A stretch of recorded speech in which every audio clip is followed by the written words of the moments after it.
Hola a todos, ¿cómo están?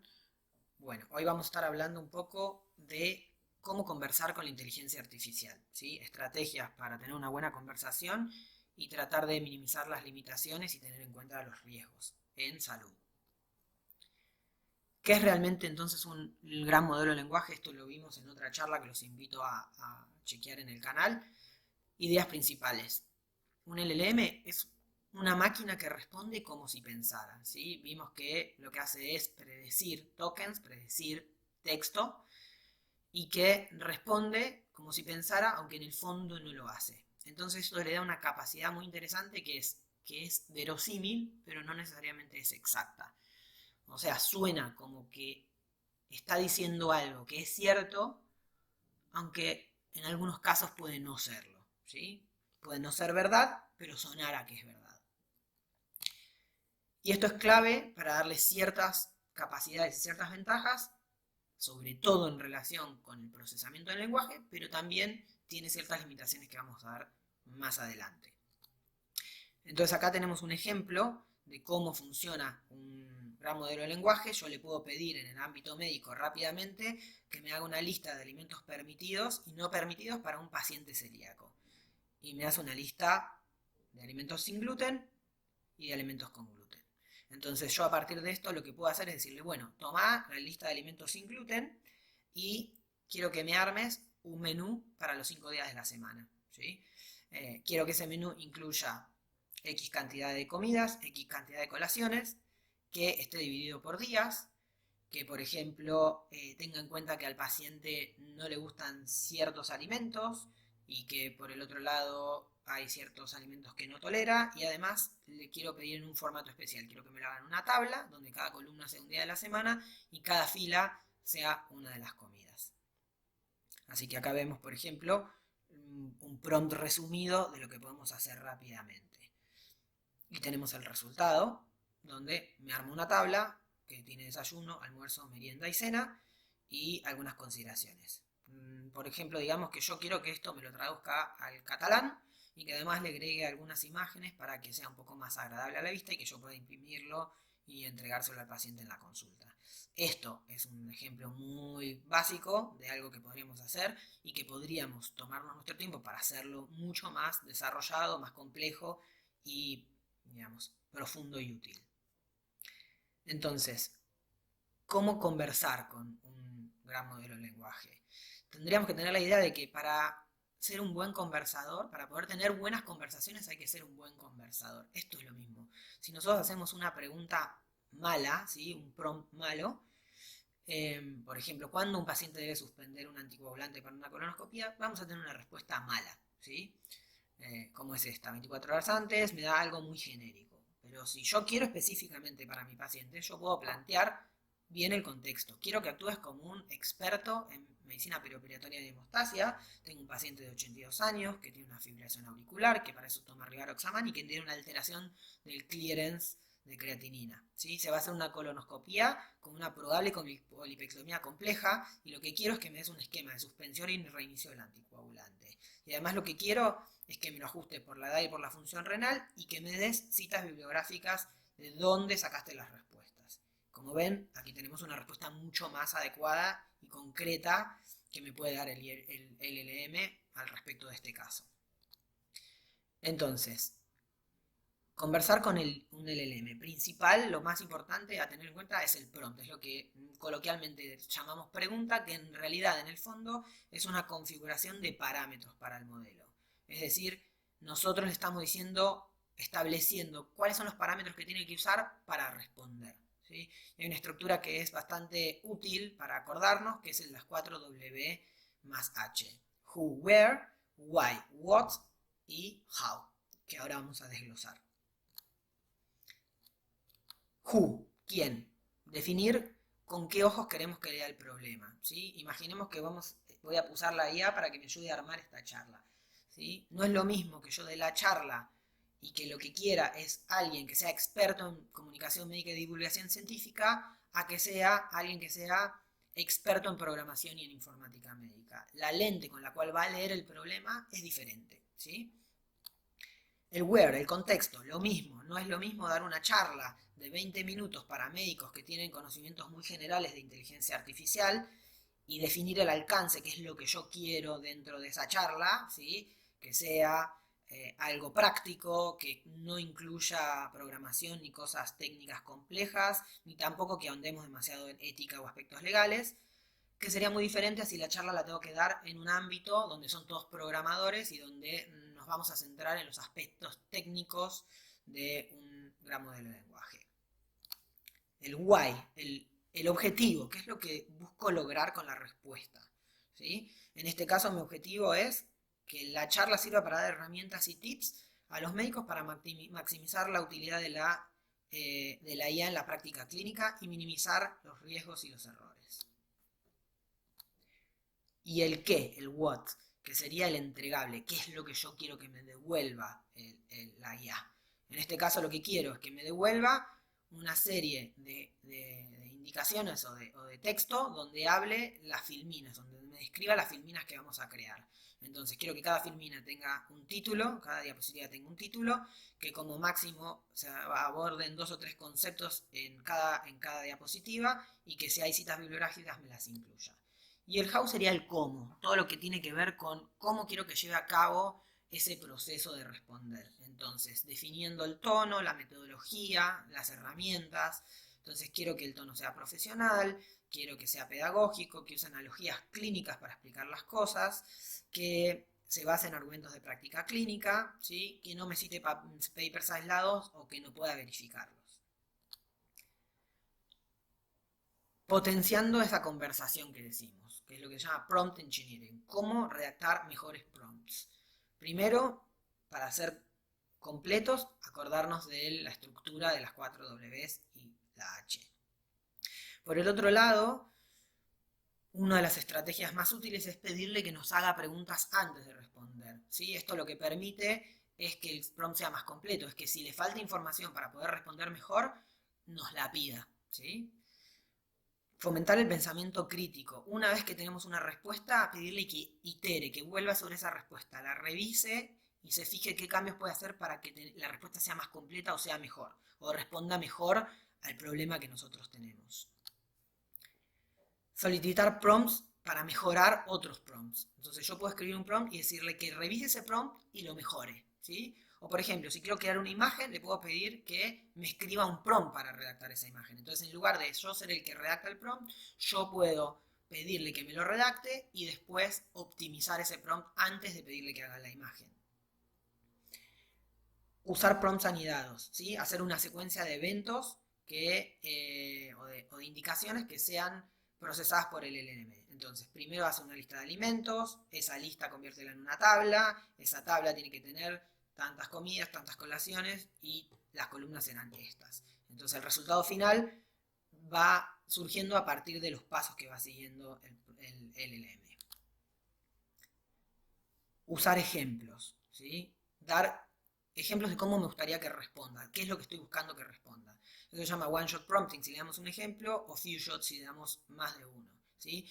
Entonces uno puede hacer el prompt y después decir, por ejemplo, si yo te digo tal cosa, quiero que me respondas tal cosa, ¿sí? Entonces lo ayudamos al modelo a que entienda cómo queremos la respuesta, ¿sí? Lo mismo que pedir que use herramientas. Si bien los modelos actuales ya son modelos agénticos donde toman decisiones sobre qué herramientas utilizar, y eso lo podemos ver en otra charla que tienen acá en el canal, que los invito a ver, ¿sí? La charla de cómo funcionan los grandes modelos de lenguaje.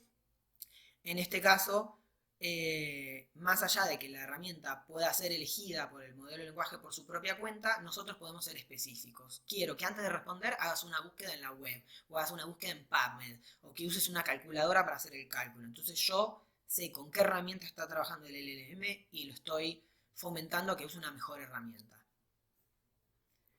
Mejoremos nuestros prompts, sigamos aprendiendo constantemente cómo potenciar o cómo mejorar la ingeniería de prompts. Entonces, una vez que tenemos la respuesta, preguntarle cómo podría haber obtenido esta respuesta, qué tipo de prompt o cómo debería haber sido el prompt o qué no debería haber faltado en el prompt para obtener lo que estoy obteniendo ahora. Y otra cosa importante, ¿sí? Tratar de evitar agotar la memoria de contexto, ¿sí? El rendimiento cae y los errores van aumentando a medida que nosotros vamos teniendo la conversación con el LM en la misma charla. ¿Por qué? Porque como vimos en la charla de cómo funcionan los grandes modelos de lenguaje, cada nuevo prompt incluye todo lo que se habló previamente. O sea, el input para la nueva respuesta tiene que leer todo lo que teníamos antes en la conversación. Y muchas de esas cosas muchas veces no están en relación con lo que estamos preguntando ya. Entonces, es importante resumir ideas principales y reforzar conceptos sobre los cuales queremos trabajar en el siguiente prompt que le incorporamos a la charla. Para cada tema diferente que no requiera que revise la conversación anterior, iniciemos un nuevo chat, siempre rinde mejor, ¿sí? Dividir tareas en pasos pequeños, ¿sí? en actividades más reducidas y cada uno usar una charla distinta. Y muy interesante, y si se puede, dependiendo qué herramienta estemos usando, qué LLM estemos usando, usar System Prompts, ¿sí? En el caso de Gemini, estos System Prompts se pueden hacer en forma gratuita. En el caso de ChatGPT son de pago, y las otras grandes modelos de lenguaje depende un poco de cada uno, de cada chatbot. Entonces, por ejemplo, en el caso de Gemini, que lo podemos ver, ¿sí? El System Prompt es una instrucción, ¿sí? que yo le doy al modelo antes de darle el prompt de la pregunta, el prompt de la charla, ¿sí? Entonces, toda la respuesta siempre va a estar condicionada por esa instrucción inicial. ¿Y qué pasa? No va a estar agotando la memoria de contexto cada vez que trabajamos, y yo no lo voy a tener que escribir cada vez que necesito una respuesta. Entonces, por ejemplo, yo creo un gem, ¿sí? Especifico al modelo una forma de responder en un caso puntual, en este caso se llama Dr. Gemini, donde le digo, quiero que me respondas de esta manera cada vez que yo te haga preguntas médicas. Entonces, cuando yo tengo una duda médica, voy a este Dr. Gemini y no necesito escribirle las instrucciones iniciales porque ya las tiene en el System Prompt. Pero no todo lo que reluce es oro, y aquí vamos a ver un poco las limitaciones y los riesgos y estrategias para tratar de minimizarlos. Entonces, el más escuchado, el más importante, alucinaciones, ¿sí? Básicamente una alucinación es un error. Es, como hablábamos al principio, una respuesta que suena verdadera, pero que es falsa, ¿sí? Verosímil, pero no exacta. Por ejemplo, acá le estoy pidiendo que complete la siguiente frase, que es el inicio del himno nacional argentino. La completa correctamente, pero alucina diciendo que es el himno nacional mexicano. Esto suena perfectamente real, pero no lo es, ¿sí? Porque no es el himno mexicano, es el himno argentino. Entonces, siempre es importante que nos dé fuentes para verificar lo que dice. Por ejemplo, en este caso yo tendría que pedirle, bueno, quiero que me digas de qué página o de dónde lo estás sacando, y que me dé el documento para que yo lo vaya a revisar, ¿sí? Importante también entender cómo funciona el algoritmo del gran modelo de lenguaje para entender dónde van a tener más probabilidad los LLMs de hacer alucinaciones y dónde no, y qué herramientas tienden a no tener alucinaciones. Por ejemplo, vamos a ver en otra charla que también tenemos que hay otras herramientas en medicina donde podemos buscar información, que como la información está sacada específicamente de ciertos lugares, si esa información no está en esa documentación, nos dice que no tiene la información, entonces no tiene la posibilidad de alucinar. Obsolescencia. También vimos en la charla de cómo funcionan los modelos de lenguaje el hecho de que estos modelos están preentrenados. Tienen una fecha hasta la cual ingirieron documentación para aprender, entre comillas. Entonces, si esa respuesta la tiene en su almacenamiento de su entrenamiento, nos la va a dar, inclusive si esa respuesta por ahí queda desactualizada con respecto a la actualidad, ¿sí? Esto es un ejemplo, ¿sí? El ácido beticólico es una segunda línea, o era una segunda línea de tratamiento en España y en Europa para la colangitis biliar primaria. Yo soy médico gastroenterólogo, entonces esto es parte de mi día a día. Y yo le pregunto, ¿cuál es la segunda línea para el tratamiento de la colangitis biliar cuando no hay respuesta al ácido ursodesoxicólico? Y me dice el ácido beticólico. Esto era correcto hasta el 2025. En el fines del 2024 se estableció que, al menos en España y en Europa, que se desaconsejaba el uso de ácido beticólico porque no demostró los resultados que había demostrado inicialmente, ¿sí? Cuando yo le digo esto, después de que me da esta respuesta, que en Europa se dejó de usar, ahí va a la web y me ven que tiene links de URLs de web, y ahí me responde, es verdad, esto se desactualizó. Entonces, siempre ser conscientes de que hay que buscar en bases de datos actualizadas y sobre todo mantener nosotros como profesionales informados de nuestra profesión. O sea, no podemos ir a buscar cosas a la IA sin nosotros tener nuestra propia formación y actualización. Y sí tener en cuenta que ante preguntas que pueden quedar desactualizadas, pedirle que haga una búsqueda web antes de respondernos. Falta de juicio clínico, ¿sí? En este caso estamos hablando de que cuando le falta información nos puede dar una respuesta porque nosotros no le completamos toda la información. Fíjense que por asociación, por rápida asociación de síntomas, yo le pregunto, paciente de 75 años con dificultad para la micción y sensación de peso a nivel perineal, asocia esas palabras con problemas de próstata y me da como diagnósticos principales 3 problemas prostáticos. Pero yo no le especifiqué el sexo de la persona, ¿sí? Si esto es una mujer, es totalmente inaplicable la respuesta. Entonces, incluir en el prompt toda la información que consideremos relevante, como hablábamos, como mostramos al principio en el ejemplo de la anticoagulación. Y por el otro lado, esto de completar nuestro prompt, pedirle que nos pregunte si necesita más información antes de responder. Y siempre, siempre, evaluar las respuestas con nuestro propio juicio clínico.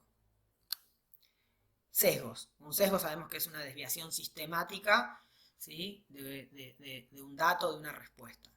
En este caso, hago algo primero más ejemplo general, ¿sí? Si yo saco el género al lenguaje, por ejemplo, usando inglés y le digo que me haga un dibujo de nurse y doctor almorzando, ¿sí? Nurse lo asocia con mujer, ¿sí? Fíjense que todas las nurses son mujeres y el doctor, ¿sí? Que es el que tiene que tener la bata blanca, en cada una de las imágenes hay un doctor hombre y hay una sola doctora mujer, ¿sí? Esto habla de la documentación o la información con la cual se entrenó, estaba sesgada, ¿sí? Donde gran parte de los ejemplos de doctor son de hombres y la mayor parte de los ejemplos de enfermera es mujer. Similar, pero más aplicado a la práctica clínica, si yo le pregunto cuál es la dosis de rifaximin en el tratamiento del sobrecrecimiento bacteriano de intestino delgado, me responde que la dosis es 550 miligramos cada 8 horas, ¿sí? Pero en España la formulación de la rifaximina es de 200, ¿sí? Esto está en Argentina, la dosis de 550, está en Estados Unidos, que es de donde está la mayoría de los trabajos científicos con los cuales está entrenado el LLM. Entonces, en base a su entrenamiento me responde 550. Pero esto no está ajustado al lugar donde yo trabajo, ¿sí? Entonces, siempre aplicar el pensamiento crítico y ajustar nuestras recomendaciones según el perfil del lugar donde estamos, ¿sí? Y preferir siempre la búsqueda en fuentes médicas que representan a nuestra población. El sesgo de automatización es algo muy interesante, ¿sí? Que también se llama complacencia.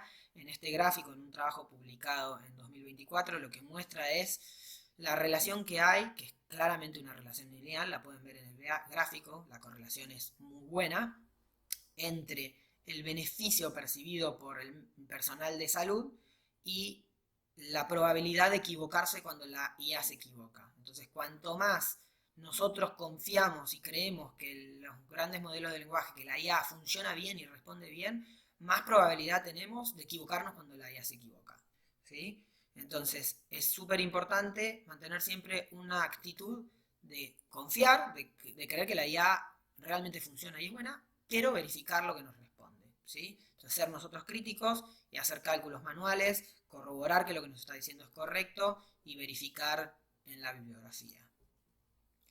Problemas de privacidad y seguridad.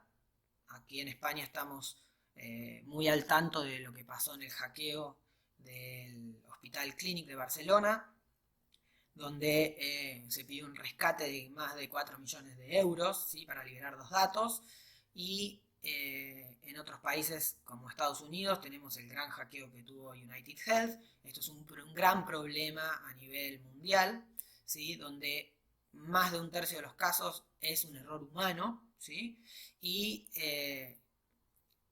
está visto que pese a que casi un tercio es un problema de un error humano, menos de un tercio de las personas que trabajan en una institución de salud han recibido algún tipo de capacitación sobre ciberseguridad. Y también está visto que mejora significativamente la detección de amenazas cuando las personas están entrenadas. Entonces, es fundamental que nosotros exijamos y que estemos al tanto de las medidas de ciberseguridad. ¿Sí? Solemos compartir nuestras claves, dejar nuestras sesiones abiertas, descargar archivos, cosas que son totalmente inseguras y que nosotros no tendríamos en cuenta en otros aspectos de nuestra vida. ¿Sí? Nadie deja su cartera abierta o su ordenador en un café. ¿Sí? Esto es igual. Entonces, es súper importante la educación. Y sobre todo, además, en las herramientas de uso público, como ChatGPT, como Gemini, nunca ingresar datos de los pacientes. ¿Sí? No podemos cargar resultados de laboratorio que tengan datos filiatorios, número de historia clínica, DNIs. Esto es súper importante. Y siempre utilizar, para cuando vamos a usar esos datos, plataformas seguras que estén autorizadas y cerradas dentro de la institución de salud. Con respecto a la responsabilidad ética y legal, no vamos a andar demasiado, solo me interesa que se acuerden o que tengan en cuenta que no se pueden olvidar de que la responsabilidad es nuestra como profesionales de la salud.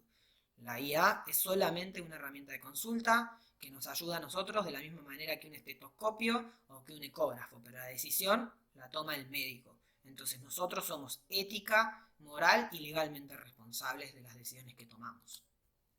Como para concluir, ideas finales, de alguna manera hacer un buen prompt es como hacer una buena anamnesis. ¿Sí? Si nosotros somos malos interrogandos, no tenemos una estructura, no sabemos hacia dónde vamos, el interrogatorio va hacia cualquier lado y lo que obtenemos es malo, ¿sí? De mala calidad. En cambio, si sabemos hacer un buen interrogatorio de la misma manera que sabemos redactar un buen prompt, los resultados que vamos a tener nos van a facilitar muchísimo nuestro trabajo.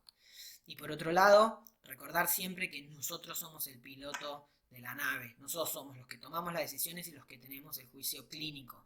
¿Sí? Estas herramientas son un copiloto, son alguien que nos acompaña, que nos ayuda, ¿sí? Alguien o algo que nos ayuda, pero que nosotros somos siempre los que tenemos la última palabra, los que tenemos que tomar las decisiones y los que somos capaces de tener el juicio crítico y clínico para esas decisiones. Muchas gracias, los invito a suscribirse para ir recibiendo actualizaciones de videos que vayamos subiendo y pueden ver otros videos relacionados con esta charla en el canal.